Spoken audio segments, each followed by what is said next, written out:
আসসালামু আলাইকুম ভিউয়ার্স, বরাবরের মতো আরও একটা রেসিপি নিয়ে চলে এসেছি। তো আজকে শেয়ার করব একেবারে রেস্টুরেন্ট স্বাদের চিকেন শর্মা রেসিপি। তো ঘরে কিভাবে পারফেক্ট এই রেস্টুরেন্ট স্টাইলের চিকেন শর্মা তৈরি করে নেবে সেই রেসিপিটি দেখে নেওয়া যাক। তো এজন্য প্রথমে এখানে আমি 2 কাপ পরিমাণ ময়দা নিয়ে নিচ্ছি, আর তার মধ্যে দিয়ে দিচ্ছি এখানে আমি 2 টেবিল চামচ পরিমাণ চিনি, দিয়ে দিচ্ছি স্বাদ মতো লবণ, আর দিয়ে দিচ্ছি এখানে আমি 1 চা চামচ পরিমাণ ইস্ট। এখন এই শুকনো উপকরণগুলো আমি মিশিয়ে নিচ্ছি, আর এখানে আমি কুসুম গরম দুধ নিয়ে নিচ্ছি। এখানে কুসুম গরম দুধের পরিবর্তে কুসুম গরম পানিও নেওয়া যাবে, তবে অতিরিক্ত গরম বা স্বাভাবিক তাপমাত্রার পানি দুধ কোনোটাই ব্যবহার করা যাবে না। তো দুধটা দিয়ে আমি কিন্তু এখানে একটা ডো তৈরি করে নিচ্ছি। তেলটা আমি পরে ব্যবহার করব। এখন এটাকে ঢেকে আমি 30 মিনিটের জন্য কোনো গরম স্থানে রেখে দেব। এদিকে এখানে আমি কিছু চিকেন ছোট ছোট করে কেটে নিয়েছি, আর তার মধ্যে দিয়ে দিয়েছি লবণ, দিয়ে দিচ্ছি লাল মরিচের গুঁড়ো, দিয়ে দিচ্ছি এখানে আমি রসুন পেস্ট, আদা পেস্ট, আর দিয়ে দিচ্ছি এখানে আমি গোলমরিচ গুঁড়ো। তো এখন এই সব কিছুর সাথে চিকেনটাকে আমি ভালোভাবে মিশিয়ে নিচ্ছি। মিশিয়ে নেওয়ার পরে এই চিকেনটাকে আমি 5 মিনিটের জন্য রেস্টে রেখে দেব। এখন আমরা শর্মা সসটা তৈরি করে নেব। এজন্য এখানে আমি 2টো সিদ্ধ ডিম নিয়ে নিচ্ছি।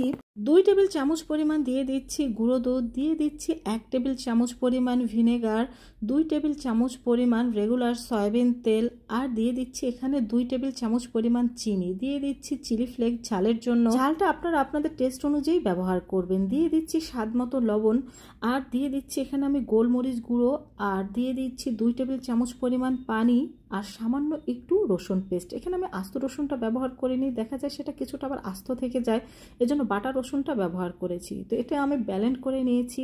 এইটা ব্লেন্ড করার সময় কিন্তু ব্লেন্ডারটা একটু থামিয়ে থামিয়ে তারপরে ব্লেন্ড করে নিতে হবে। তো এটাকে আমি একটা বাটির মধ্যে ঢেলে নিচ্ছি। এখনো কিন্তু সম্পূর্ণ সসটা তৈরি হয়নি। তো এটাকে ঢেলে নেওয়ার পরে এখন এর মধ্যে আমি দিয়ে দেব চিলি সস। যদি আপনাদের বাসায় চিলি সস না থাকে সেক্ষেত্রে এটা স্কিপ করে শুধু টমেটো সসটা ব্যবহার করতে পারেন। এখানে আমি 2 টেবিল চামচ পরিমাণ চিলি সস ও 4 টেবিল চামচ পরিমাণ টমেটো সস ব্যবহার করেছি। তো এটা মিক্সড করে নিলেই কিন্তু আমাদের শর্মা সসটা তৈরি হয়ে যাবে। তো এটাকে এখন একটা সাইড করে আমি রেখে দিচ্ছি।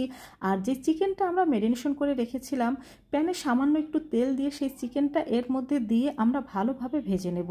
এখানে চিকেনটা আমি ছোট করে কেটে নিয়েছি। আপনারা চাইলে কিন্তু এটা একটু বড় বড় করে কেটে পাতলা করে তারপরেও কিন্তু এটা ভেজে নিতে পারেন। পরবর্তীতে এটা কেটে শর্মার মধ্যে ব্যবহার করতে পারেন, তবে আমার কাছে এরকমই ভালো লাগে। তো এটা যখন এরকম কিছুটা পোড়া পোড়া টাইপের হবে তখন চুলা থেকে আমি নামিয়ে নিয়েছি। আর এদিকে আমাদের রুটি বানানোর জন্য ডোটা কিন্তু একেবারে তৈরি।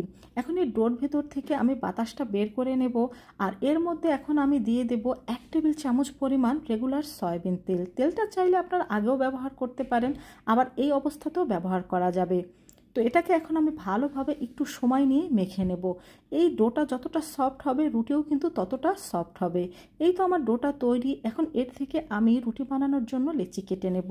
সাধারণ রুটির চাইতে কিন্তু শর্মার রুটিটা কিছুটা মোটা টাইপের হয়। যারা আপনারা চিকেন শর্মাটা খেয়েছেন তারা কিন্তু অবশ্যই জানেন। তাই এই রুটিটাও কিন্তু কিছুটা মোটা করেই তৈরি করে নিতে হবে, ঠিক যেমন আমরা নান রুটিটা তৈরি করে নিই, তবে নান রুটির চাইতে এটা কিছুটা আবার পাতলা হবে। তো এই তো আমার একটা রুটি তৈরি হয়ে গিয়েছে, আর আপনাদের আমি একটু কাছ থেকে দেখিয়ে দিচ্ছি। দেখুন এটা ঠিক এরকম মোটা হবে। এখন একটা একটা রুটি তৈরি করে আমি একটা একটা রুটি ছেঁকে নেব, কারণ একসাথে যদি আপনি এটা ছেঁকে নিতে যান সেক্ষেত্রে দেখা যাবে একটার সাথে একটা লেগে যাবে, আর রুটিটা আপনি ভেজে নিতে পারবেন না। তো একটা একটা তৈরি করে এটাকে ভেজে নিতে হবে। এই তো আমার একটা শর্মার রুটি ভেজে নেওয়া হয়ে গিয়েছে, আর দেখুন রুটিগুলো কতটা ফুলকো হয়েছে। প্রত্যেকটা রুটি কিন্তু এরকম ফুলকো হয়েছিল। এখন এটাকে আমি নামিয়ে নিচ্ছি। তো সবগুলো রুটি ভেজে নেওয়ার পরে প্রথমে আমরা যেই শর্মা সসটা তৈরি করেছিলাম সেই সসটা এই রুটির গায়ে দিয়ে দেব। এখানে একটা কথা বলে রাখা ভালো, এই শর্মা সসটা আপনি যত বেশি ব্যবহার করবেন এই চিকেন শর্মাটা খেতে ততই বেশি টেস্টি হবে। এখন এর মধ্যে আমি সেই চিকেনটা দিয়ে দিচ্ছি। যেহেতু বাসায় তৈরি করছি, ইচ্ছে মতো চিকেনটা এখানে ব্যবহার করা যাবে। তো চিকেনটা দিয়ে দেওয়ার পর এখানে আমি কিছু শসা কুচি দিয়ে দিচ্ছি। স্যালাড হিসাবে খাওয়া যায় এরকম সব ধরনের সবজি এখানে ব্যবহার করা যাবে, তবে আমার কাছে শসা দিয়ে খেতেই বেশি ভালো লাগে। তো কিছুটা পেঁয়াজ কুচি আর কিছুটা ক্যাপসিকাম কুচি দিয়ে দিলাম। তো এখানে আমি আরও কিছুটা শর্মা সস দিয়ে দিচ্ছি। তো এই তো আমার শর্মাটা কিন্তু তৈরি। এখন এটাকে আমি ভাঁজ দিয়ে নেব। এটাকে ঠিক এইভাবে করে ভাঁজ দিয়ে নেওয়ার পর এখন এটাকে আমি টুথপিক দিয়ে ভালোভাবে আটকে দেব। আর এটাকে আমি ঠিক এইভাবে করে টুথপিক দিয়ে আটকে দিয়েছি। আর এইভাবে করেই কিন্তু আমি প্রত্যেকটা শর্মা এখানে তৈরি করে নেব। তো সব চিকেন শর্মা তৈরি করে নেওয়ার পর এখানে কিছু চিকেন শর্মা আপনাদের পরিবেশন করে দেখিয়ে দিচ্ছি। তো তোমরা যারা চিকেন শর্মা খেতে খুবই পছন্দ করো তারা কিন্তু এই রেসিপি ফলো করে বাসায় তৈরি করতে পারো। ভালো লাগলে বন্ধুদের সাথে শেয়ার করো। আল্লাহ হাফেজ।